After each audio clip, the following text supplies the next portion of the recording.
춘만, 두보, 본의 소망, 국파산 하재. 조정은 망했어도 산하는 그대로요. 성춘 초목심. 성하는 봄이 되어 초목이 무성하네. 감시화천루. 시대를 슬퍼하여 꽃도 눈물 흘리고. 한별 조경심. 한 맺힌 이별에 나는 새도 놀라는구나. 봉화연상월. 봉화불은 석 달이나 계속 오르고. 가서 저만 김. 집에서 온 편지 너무나 소중하여라. 백도소 갱단. 흰 머리를 긁으니 자꾸 짧아져. 혼욕 불승잠. 이제는 아무리 애써도 비녀도 못 꼽겠네. 감상해 오세주. 우선 이 시는 안록산의 난이라는 전쟁이 배경으로 깔려 있다. 인간의 이기심이 조직적이고 집단적으로 조성되어 그것이 쌓이고 쌓여서 일시에 폭발하듯 나타난 것이 전쟁일 것이다. 전쟁이 일단 터지면 그것은 전쟁의 논리와 생리로 진행된다. 철저히 강자만이 살아남는 잔인하고 이성적이고 비참하고 처절한 모습으로 말이다. 어느 한쪽이 다 없어질 때까지 계속되는 것이다.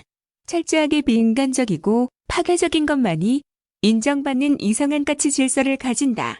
그러나 전쟁은 양념처럼 인류의 역사를 따라다닌다. 어느 시대고 전쟁이 없는 시대는 없었다. 과연 전쟁의 발생에 대한 신의 섭리는 무엇일까? 인류의 행복에 대한 신의 질투인가? 그토록 수많은 인간의 목숨을 빼앗고 고통과 파괴를 요구하는 전쟁을 인간은 왜 계속하는 것일까? 신은 왜 전쟁이란 비극에 대하여 침묵하는가? 전쟁을 통하여 달성할 무슨 다른 목적이라도 있는 것일까? 이 시, 춘망의 작가 두보는 전쟁을 직접 보고 체험한 작가다. 그는 시를 통하여 전쟁에 대한 통렬한 비판을 하고 있는 것이다. 그는 깨닫고 보여주고 있다.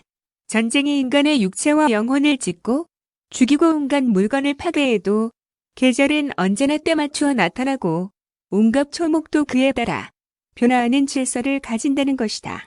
즉, 전쟁은 인간만의 전쟁일 뿐인 것이다. 그런데도 인간은 왜 어리석고 비극적인 전쟁을 계속하는 것인지, 누가 전쟁을 일으키는지 또는 일어나게 하는 것인지를 묻는 것이다.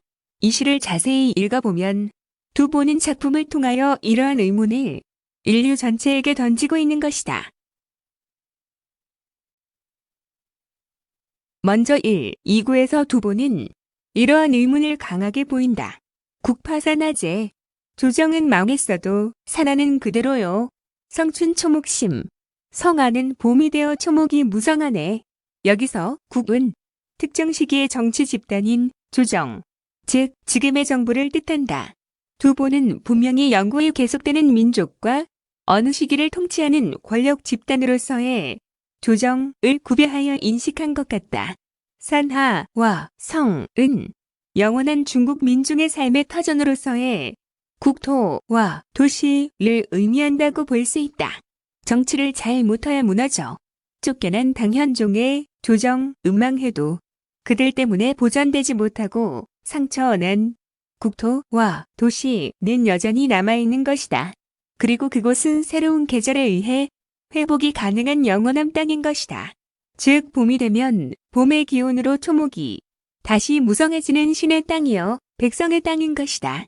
백성과 자연과 계절은 영원한 것이다. 풀이 마린 다와 심, 이 대조는 이를 나타내준다. 이러한 땅, 이러한 백성에게 생채기를 내고 파멸을 초래한 권력 집단인 조정의 책임이 자연스럽게 부각되는 효과를 드러낸다. 이러한 장치와 효과는 작가가 전혀 의도하지 않았거나 의식하지 못한 것일 수도 있다. 3. 사구를 살펴보자. 감시화천루. 시대를 슬퍼하여 꽃도 눈물을 흘리노라. 한별조경심. 한 맺힌 이별에 나는 새도 논란해. 여기서는 꽃, 화와 새, 조의 전쟁의 참상에 대한 반응을 통하여 인간이 일으킨 전쟁으로 인간이 당하는 비애의 정도를 극대화시켜 보여준다. 즉, 꽃이 눈물을 뿌리고 새가 자신의 심장을 놀라게 한다는 것이다. 그 이유는 조정이 정치를 잘 못하여 전쟁을 일으켜 국토와 백성이 고통받는 시대를 슬퍼하고 그리고 전쟁으로 가족과 생리별하는 인간의 한 맺힌 이별을 사람보다 미천한 꽃과 새도 알아보았다는 사실이다.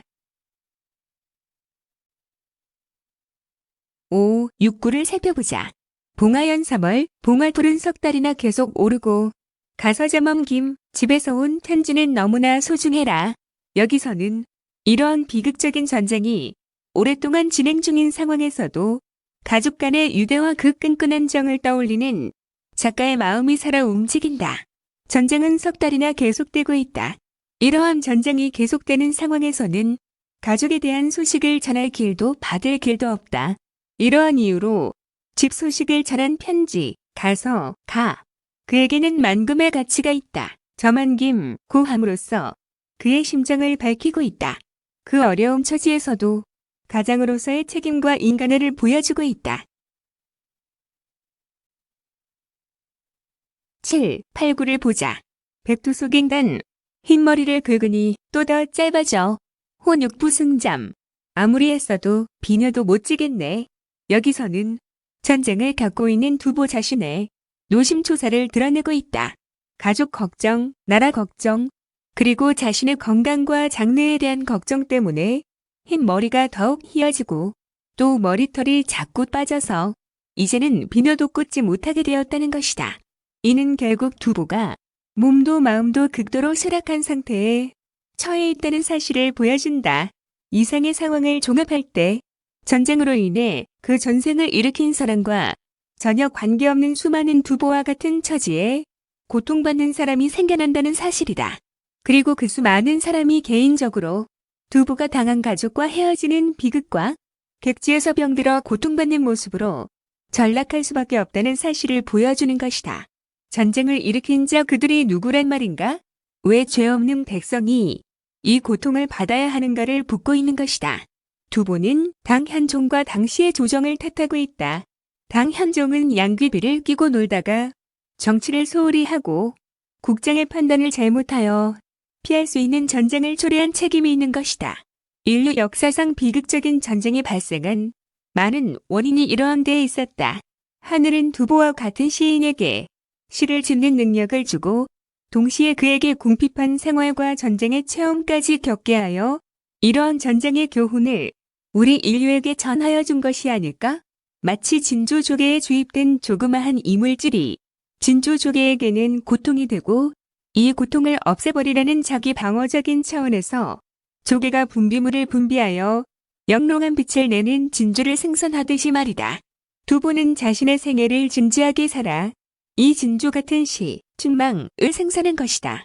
두보는 이재인 시 한편으로 잘못된 전쟁을 경계하는 영원한 전쟁 감시자가 되고 권력의 부패를 문제 삼는 인류 양심의 보루가 된 것이다.